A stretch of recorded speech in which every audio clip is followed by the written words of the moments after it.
ಕೊಲೆ ಕೇಸ್ನಲ್ಲಿ ಲಾಕ್ ಆಗಿರುವ ನಟ ದರ್ಶನ್ ಅವರನ್ನ ನೋಡ್ಲಿಕ್ಕೆ ಅವರನ್ನ ಭೇಟಿ ಮಾಡಿ ಧೈರ್ಯವನ್ನ ತುಂಬಲಿಕ್ಕೆ ಒಂದು ಕಡೆ ಅಭಿಮಾನಿಗಳು ಕ್ಯೂ ನಿಲ್ತಿದ್ದಾರೆ. ಮತ್ತೊಂದು ಕಡೆ ಚಿತ್ರರಂಗದ ಅವರ ಆಪ್ತರು ಸ್ನೇಹಿತರುಗಳು ಕೂಡ ಒಬ್ಬರಾದ್ಮೇಲೆ ಒಬ್ರು ದರ್ಶನ್ ಅವರನ್ನ ಭೇಟಿ ಮಾಡ್ತಾ ಇದ್ದಾರೆ. ಹಾಗಾದ್ರೆ ಇವತ್ತು ಯಾರೆಲ್ಲ ಭೇಟಿ ಮಾಡಿದ್ರು, ಜೊತೆಗೆ ಏನೆಲ್ಲ ಬೆಳವಣಿಗೆಗಳಾಯಿತು, ಬನ್ನಿ ನೋಡ್ಕೊಂಡು ಬರೋಣ. ಜೈಲಿನಲ್ಲಿ ದರ್ಶನ್ ಭೇಟಿಯಾದ ರಕ್ಷಿತಾ ಪ್ರೇಮ್. ದರ್ಶನ್ ಸ್ಥಿತಿ ಕಂಡು ಕಣ್ಣೀರಿಟ್ಟ ನಟಿ ರಕ್ಷಿತಾ.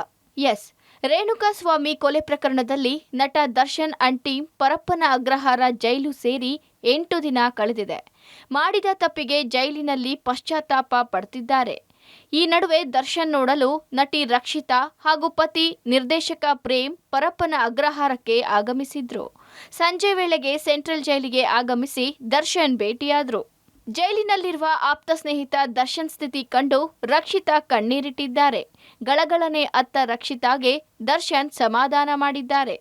ಏನೂ ಆಗಲ್ಲ, ಆರಾಮಾಗಿರಿ, ಯೋಚನೆ ಮಾಡಬೇಡಿ, ಎಲ್ಲ ಸರಿ ಹೋಗುತ್ತೆ ಅಂತ ಸಮಾಧಾನ ಪಡಿಸಿದ್ದಾರೆ. ಇನ್ನು ದರ್ಶನ್ ಭೇಟಿ ಮಾಡಿ ರಕ್ಷಿತಾ ಭಾವುಕರಾಗಿಯೇ ಹೊರಬಂದ್ರು. ಕಣ್ಣಾಲಿಗಳು ತುಂಬಿ ಹೋಗಿದ್ವು. ದರ್ಶನ್ ಭೇಟಿಗೆ 25 ನಿಮಿಷ ಸಮಯಾವಕಾಶ. ರಕ್ಷಿತಾ ಪ್ರೇಮ್ಗೆ 25 ನಿಮಿಷಗಳ ಕಾಲ ಸಮಯಾವಕಾಶ ನೀಡಲಾಗಿತ್ತು. ಭೇಟಿ ವೇಳೆ ಪ್ರೇಮ್ ದರ್ಶನ್ಗೆ ಧೈರ್ಯ ತುಂಬಿದ್ರು.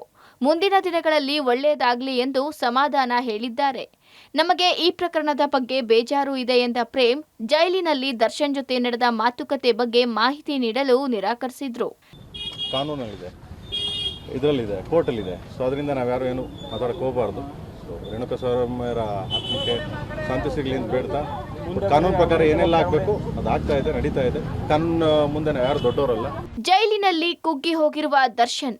ಅಂದಹಾಗೆ ಕಳೆದ ವಾರದಿಂದ ಜೈಲಿನಲ್ಲಿ ದರ್ಶನ್ ಸಾಕಷ್ಟು ಕುಗ್ಗಿ ಹೋಗಿದ್ದಾರೆ. ಸರಿಯಾದ ನಿದ್ದೆ, ಊಟ ಇಲ್ಲದೆ ಒದ್ದಾಡ್ತಿದ್ದಾರೆ. ಘಟನೆಯಿಂದ ನೊಂದು ಹೋಗಿರುವ ದರ್ಶನ್ ಸೆರೆವಾಸದ ಬಳಿಕ ಜ್ಞಾನೋದಯವಾಗಿದೆ. ಒಟ್ನಲ್ಲಿ ದರ್ಶನ್ ಜೈಲು ದಿನಗಳನ್ನ ಕಳೆಯಲು ಹರಸಾಹಸ ಪಡ್ತಿದ್ದಾರೆ. ಜೈಲಿನಿಂದ ಬಿಡುಗಡೆ ಯಾವಾಗ ಎನ್ನುವಂತಾಗಿದ್ದು, ಸದ್ಯಕ್ಕಂತೂ ಡಿ ಗ್ಯಾಂಗ್ಗೆ ಜೈಲಿನಿಂದ ಮುಕ್ತಿ ಇಲ್ಲ ಅನ್ನೋದಂತೂ ಸತ್ಯ. ಅಂಬರೀಶ್ ಮಂಜು, ಪಬ್ಲಿಕ್ ಟಿವಿ, ಆನೇಕಲ್.